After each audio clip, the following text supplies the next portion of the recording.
So yun mga master, nandito ka sa Commonwealth. Yan, sa Commonwealth ka, ito yung papuntang Fairview, no? Tapos may pumasok na booking. Ayan, may pumasok na booking. Pagtingin mo, ang pick up is Peria. Eh kaso lagpas ka na sa Peria. Iisipin mo ngayon, i-ignore ko to kasi mag-u-turn ako doon sa may Ever, tapos mag-u-turn na lang sa Tandang Sora. So ignore ko to. Huwag mong i-ignore. Huwag mong i-ignore yan, master, kasi mayroong daan dito na papuntang Peria na hindi ka na mag-u-turn dyan sa Ever, hindi ka na rin mag-u-turn doon sa Tandang Sora. Dito ka lang, paps. Yan, dito lang, master. Dito. Mayroong daan dito. Ayan, oh. So, dito sa Pure Gold, pagdating mo dito sa Pure Gold, mga master, bago dumating ng Ever, yan, paglagpas ng Pure Gold, may pakanan dito. Yan, Pure Gold. Dan madadaanan mo yung Pure Gold. Tapos, paglagpas ng Pure Gold, mayroon ditong papasok pakanan. Ay, yan, oh. So, Dupax nga pala ang tawag sa kalsada na to, Dupax. Yan, pasok ka dyan. Makikita mo yung Matandang Balara. Barangay Matandang Balara. So ayan, papaano ko na lang sa inyo sa apps para madali nyo makuha yung sketch.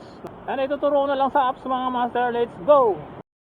So yun mga master, nasa Commonwealth ka, paglagpas ng Pure Gold, kanang ka, yan, kanang ka uli, yan yung Dupax mga master, no? So dire-diretso ka lang dyan, pag dead in, kanan uli, kaliwa.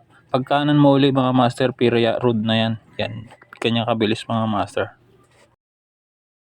So yun lang mga master, no? Diba? So, iba mga master, pag kabisado mo na yung mga daan, dapat yung mga daan na mga shortcut, anuhin mo, kabisaduhin mo talaga para sa biyahe. May diskarte ka, no? So kung yung iba, i-ignore na yon, i-ignore na kasi lagpas ka na sa Peria, tapos ang pick up mo ay Peria, no? Kasi tumatakbo ka, biglang pumasok Peria pick up, eh nakalagpas ka na. So ibig sabihin, mag-u-turn ka pa, di ba? Mag-u-turn ka dito sa Ever. Pagkatapos, u-turn ka uli sa Tandang Sora, napakalayo nun mga master, no? Layo nang iikutin mo bago ka aakyat uli ng Peria. Kaya i-ignore mo talaga yon kung hindi mo alam yung daan dito sa likod. So napakalaking bagay kung marami kang alam na daan, at yung mga daan na nalalaman mo, dapat tandaan mo talagang maigi para isa yon sa mga diskarte mga master na mapalaki yung kinikita natin sa pagbabiyahe, no? Kasi sa mga ganyang kaalaman, advantage sa iba, di ba? Kasi hindi mo na ignore yung booking na yun, kasi ilang ikot ka lang na ganun, lapit lang ng pick up. So hindi ka na ikot ng Ever. So kung alam mo yan, malaking advantage yan para mas kumita ka ng malaki sa bawat biyahe mo, di ba mga master? So yun lang mga master, gusto ko lang talaga i-share yung mga alam kong daan para sa inyo, no?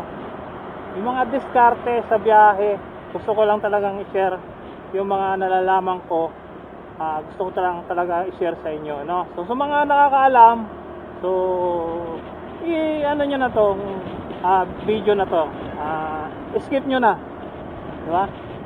Kasi para lang to sa mga hindi pa nakakaalam, no?